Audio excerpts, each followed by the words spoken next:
I'm Dr. Bhushan Khedkar, consultant spine surgeon. I'm going to talk about spine health. What is spine? In common language, we call it as backbone.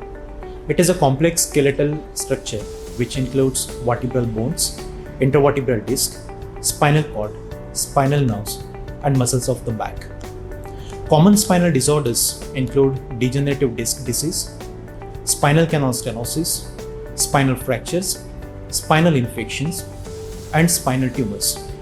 It also includes deformity of the back. Symptoms of these common spinal disorders include pain in the neck or in the back, weakness, loss of sensation in either upper limb or lower limb, cramps or heaviness while walking. Patients can also face weakness in bladder and bowel habits. If you wish to achieve good spinal health, then you will have to consider factors like proper nutrition, exercise, rest, and timely consult with your spine surgeon if you are facing back pain or related symptoms. In diet, you have to focus on balanced diet, which includes moderate proteins, moderate fats, and low carbohydrates. Avoid sugar and fruits with high glycemic index. Include nuts, legumes, beans, pulses, and dairy products, which are rich source of calcium. We suggest to include green leafy vegetables and berries as well. What about exercise? Also, moderation is a rule. At least 4 times a week, you should go out in sunlight.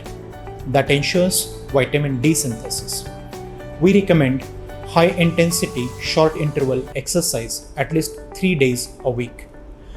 This regulates growth hormone and testosterone secretion in your body. Also, we recommend timely meals and fasting in between that keeps a check on insulin and stress hormones. Regarding rest, yes, 7 to 7.5 hours of sleep is must, again to regulate growth hormone and testosterone. It also cuts down the inflammation in the body.